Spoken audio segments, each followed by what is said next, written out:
လေကြွတာကျွတ်လေးကြော်စားပါတယ်ဒီနေ့ကတော့ကြွတာကြော်လေးပေါ့နော်လေကြွလေးပါပြင်မနာကကျမတို့ရဲ့မနွားတဝန်ခွဲကလာတဲ့အခါကျတော့လက်ဆောင်ရလာလေးပေါ့နော်သူတို့ကဟိုဘက်မှာတော့ကြက်တိုက်ပြီးသားပေါ့ကြက်တိုက်ပြီးသားကိုကျမကခုတ်တခြားခုတ်ထည့်ပြီးတော့နှစ်ရက်သုံးရက်တော့ပြန်စီးလိုက်တာပေါ့နော်ပြီးရတယ်ကျမအေးတော့ပြုတ်ပြီးတော့တဲထားတယ်ပေါ့နော်တဲရောက်ပြုတ်တဲ့ချိန်မှာစားရတမို့တစ်ခါထည့်ပြီးရေခမ်းအောင်ပြုတ်ထားပါတယ်ရှင်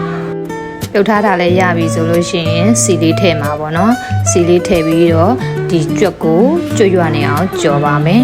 ကဲဒီလိုမျိုးကျွတ်ရွပြီဆိုလို့ရှိရင်တော့ဆဲထားပြီးတာနဲ့ပြင်းတော်သိမ်းရွက်ကြော်မယ်ပြင်ငြူတီးကြောက်လေးပါထည့်ခြင်းတဲ့ခါကျတော့ငြူတီးကြောက်လေးပါကြော်ပါမယ်ရှင်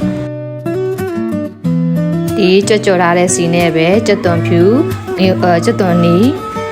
ငြူတီးချက်မှတ်ထောင်းထားတာလေးကိုစီတက်ပါမယ်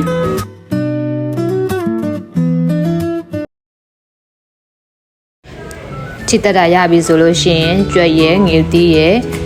ပြင်းတော်သိမ်းရဲ့ကိုတစ်ခါထည့်ပြီးတော့တခြားလေးအရသာနဲ့ဝင်အောင်လုံးမယ်ပေါ့နော်အရသာတော့ထွေထူးထပ်မထည့်တော့ပါဘူးကျမပြုတ်တဲ့အချိန်မှာစားအရသာမဟုတ်တစ်ခါထည့်ပြီးသားဆိုတော့မလိုတော့ဘူးပေါ့နော်ဒါမှငန်နဲ့ကြိုက်တဲ့သူဆိုလို့ရှိရင်စားနည်းနည်းလေးထည့်ပါကဲရသာရှိရဲ့လက်ကြွက်ကြော်လေးရပါပြီ